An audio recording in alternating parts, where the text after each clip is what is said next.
6 months ago।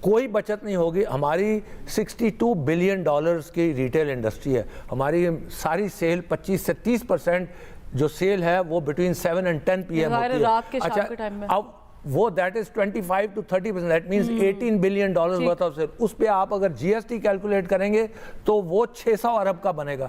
آپ 60 ارب کہہ رہے ہیں بچے. اچھا وہ 60 ارب بچے گا نہیں, کہیں بھی چلے جائیں دن کو زیادہ اے سی چلے گا, لائٹیں, وہ جو کنزمپشن ہے وہ تو اس حساب سے پھر 60 ارب بچانے کے لیے 600 ارب ضائع کرے حکومت کا. تو یہ پالیسیز کون بناتا ہے؟ You have to take stakeholders into confidence, make policies accordingly. Exactly. میں زبیر صاحب سے آپ سے بھی یہ سوال کرتی ہوں, کیونکہ حامد صاحب نے بڑی اچھی چیزیں ڈسکس کی ہیں کہ جو پالیسیز بنائی جا رہی ہیں کہ ہم 8 بجے مارکیٹ بند کر دیں because we are saving energy, اور ہم ظاہر ہے کہ اپنے خرچے کنٹرول کر رہے ہیں. آن دی ادر ہینڈ اس کا نقصان بھی اپنے ساتھ ہے. اور ایک امپورٹنٹ چیز یہ کہ اگر 70 to 75% جو بزنسز ہیں وہ نیٹ ورک میں آ ہی نہیں رہے ٹیکس کلیکشن کی, اور انڈر دا شیڈو کام کر رہے ہیں, اور دکھایا تھوڑا جاتا ہے, بچایا زیادہ جاتا ہے, اور پھر جو ٹیکس پیئرز ہیں وہ اس کے چکر میں زیادہ پریشرائز ہو رہے ہیں. یہ چیزیں کیسے ہوگی؟ کیسے ایکوالٹی کی بنا پر تمام تر سیکٹرز کو ٹیکس نیٹ ورک میں لایا جائے گا؟ دیکھیے, جب تک سب کو ٹیکس نیٹ ورک میں نہیں لائیں گے تو معاملات نہیں چلیں گے, حکومت کا کام نہیں چلے گا. بات یہ ہے کہ جیسے انڈسٹریل سیکٹر ہے, انڈسٹریل سیکٹر تقریباً 70% آف دا جو ریونیو ہے وہ دیتا ہے, جبکہ ان کا ایکچوئل سائز 18% ہے. تو آپ سب جو بھی کچھ ٹیکس لیتے ہیں انہی لوگوں سے لیتے ہیں جو آپ کے نیٹ کے اندر ہیں, اور حکومت انہی کو سکویز کرتی ہے, اور افسران بھی انہی کو سکویز کرتے ہیں. تو دوسری بات جو آپ نے کہا کہ ٹائمنگ کا دیکھیں, دنیا میں تو ایسا ہے کہ دنیا میں لوگ صبح جلدی اٹھتے ہیں, اور عام طور سے یورپ میں اور ایون امریکہ میں بھی جو ہے وہ شاپس جلدی بند ہوتی ہیں. یورپ میں, UK میں, سب جگہ بند ہوتی ہے. لیکن ہمارا یہ کہ پاکستان کی عوام کا مزاج ایسا ہے کہ وہ دن کو 12 بجے اٹھتے ہیں. کراچی میں عام طور سے جو بھی مارکیٹس ہیں, ریٹیل مارکیٹس, وہ 12 بجے سٹارٹ ہوتی ہیں, تو پھر وہ کوشش کرتے ہیں کہ رات کو 10 بجے تک چلتے رہیں. اور حکومت کا کہنا یہ ہے کہ یہ بالکل غلط ہے, یہ جلدی 8 بجے بند ہونا چاہیے. بہرحال اس کے اندر جو میں سمجھتا ہوں کہ اسٹیک ہولڈرز کے ساتھ بیٹھ کے نا بحث کی جائے اور پھر فیصلہ کیا جائے. ہاں, گفتگو ہونی چاہیے, کیونکہ جیسے کراچی میں صبح تمام بڑی بڑی مارکیٹس 12 بجے دن کو کھلتی ہیں اور رات کو 10 بجے تک کھلی رہتی ہیں. تو لہٰذا اس میں دونوں پارٹیوں کو, جو اپنا شاپ کیپرز ہیں, مارکیٹس ہیں, ان کو بھی چاہیے کہ بیٹھے, وہ کچھ اپنے اندر تبدیلی لے کر آئیں. اور دوسرے یہ ہے کہ حکومت بھی 8 کی بجائے میں بھی تھوڑا سا ٹائم اور بڑھا دے. لیکن آپ کہیں گے بھی نا تو پاکستان میں عام طور سے لوگ صبح جلدی کام سٹارٹ نہیں کرتے. علاوہ KPK پروونس میں جو ہے وہاں پہ لوگ جلدی کام شروع کرتے ہیں, لیکن کراچی اور دیگر بڑے شہروں میں, لاہور میں بھی جو ہے اور فیصل آباد میں, وہ دکانیں دیر سے شروع ہوتی ہیں. تو اس کے اندر جو ہے اسٹیک ہولڈر سے بات چیت کی جائے. ایگزیکٹلی, بات چیت بھی کی جائے, چیزوں کو سالو بھی کیا جائے. ہمیں سید محمود الحق بخاری صاحب نے جوائن کیا ہے, چیئرمین آل پاکستان کسان فاؤنڈیشن. مجھے بتائیے گا بخاری صاحب, ایک زمانہ تھا کہ ظاہر ہے کہ ہم اپنی فصلوں پر, اپنی ایگریکلچر لینڈز پر, اپنے ایگریکلچر پر بہت پراؤڈ فیل کرتے تھے. ہمیں لگتا تھا کہ جیسے ہماری کپڑے کی ٹیکسٹائل انڈسٹری جو ہے ہماری چل رہی ہے, اسی طرح ہماری جو ظاہر ہے کہ کچھ اجناس جو ہم یہاں پر اگاتے ہیں اس کی انڈسٹری بڑی اچھی جا رہی ہے, ہم ایکسپورٹ کر رہے ہیں اپنا مال. آج کہاں کھڑے ہیں؟ اگر میں 2-3 سال کا کمپیریزن آپ سے پوچھوں کہ آج جو حالات PDM کی گورنمنٹ میں ہیں, یہ PTI کے ساتھ بھی کمپیئر کر لیے جائیں تو کہاں کھڑے کہاں پر ہیں؟ شکریہ فروا. گزارش یہ ہے کہ ہماری حکومتوں کی پرائرٹی نہیں رہی زراعت بنیادی طور پر, جس کی وجہ سے یہ گریجولی جو ہے وہ زوال کا شکار ہوئی ہے.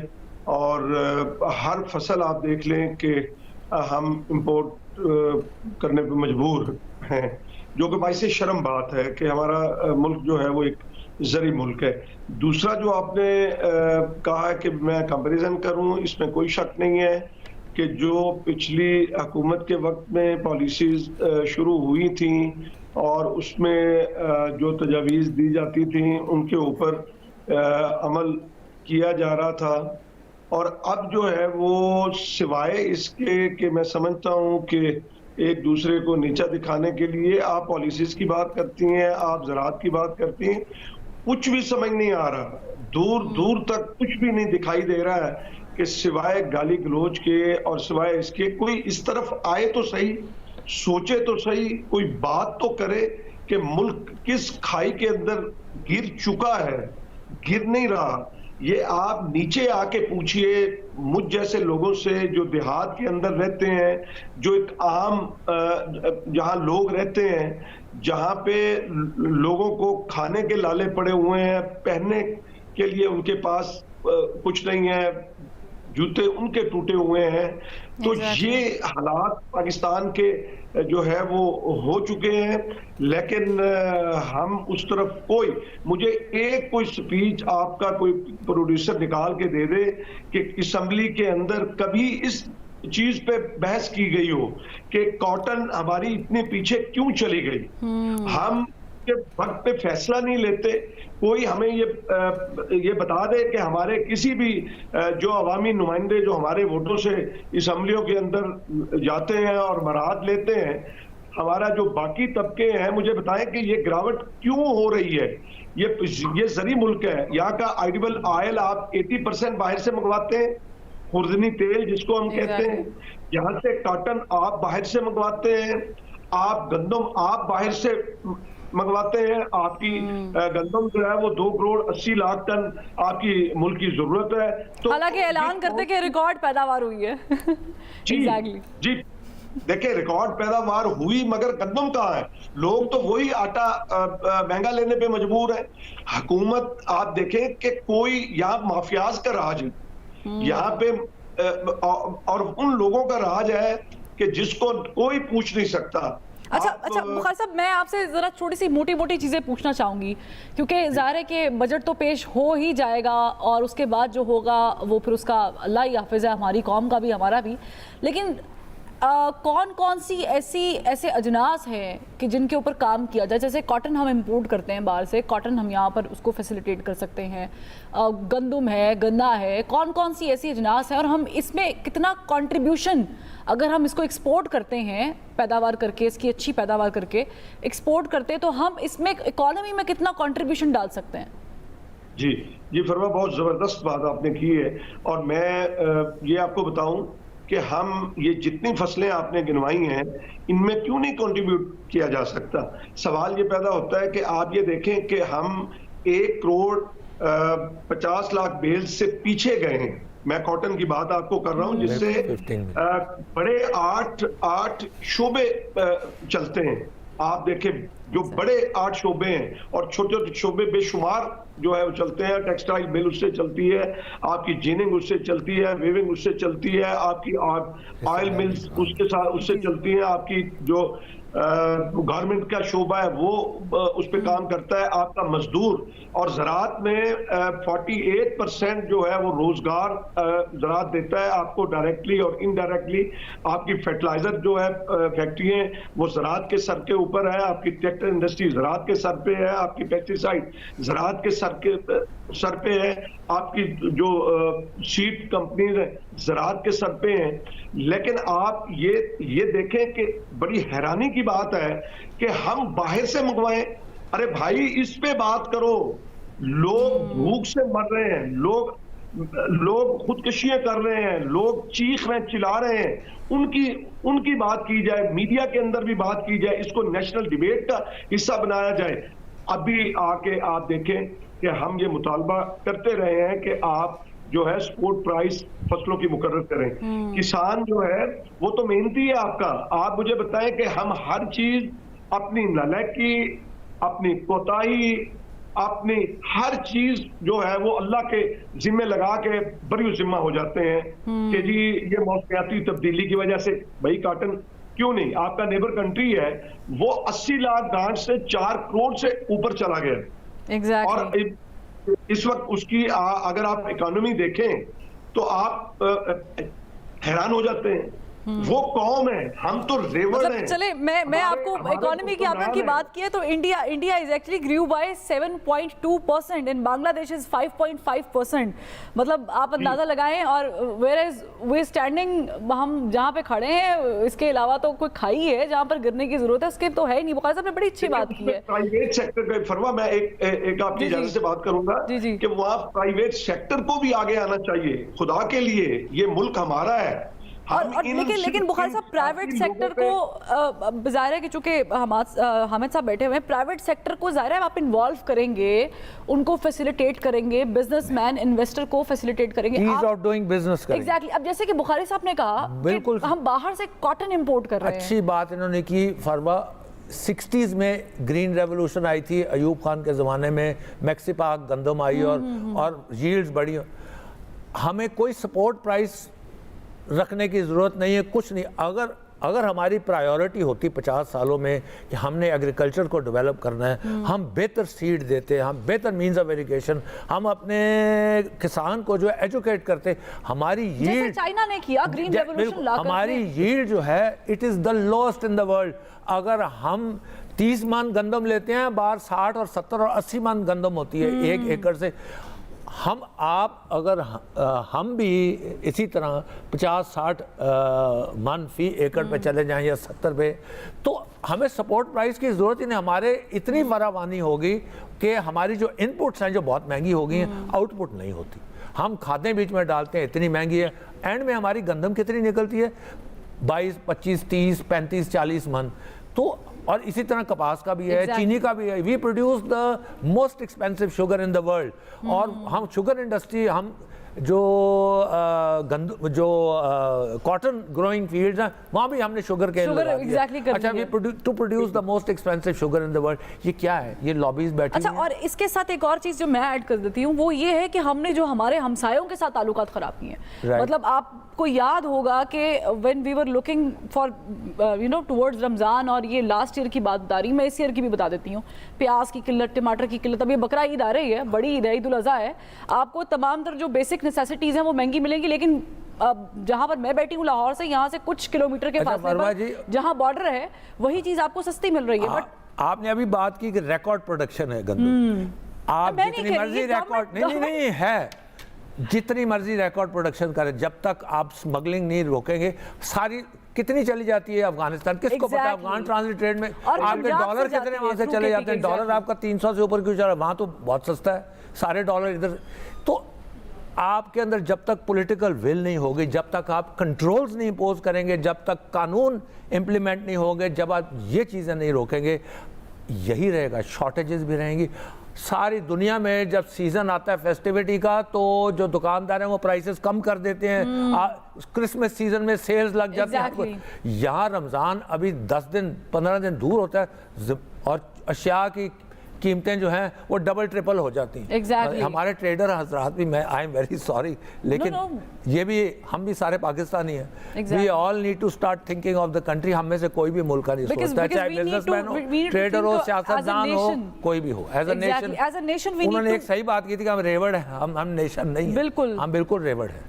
ملک کا نہیں سوچتے. زبیر طفیل صاحب, ظاہر ہے کہ 2-3 چیزیں ہیں جس کے اوپر ہم ریلائی کرتے ہیں ایز پاکستانی معیشت. ریمیٹنسز آ جائیں اس پہ ہم ریلائی کرتے ہیں.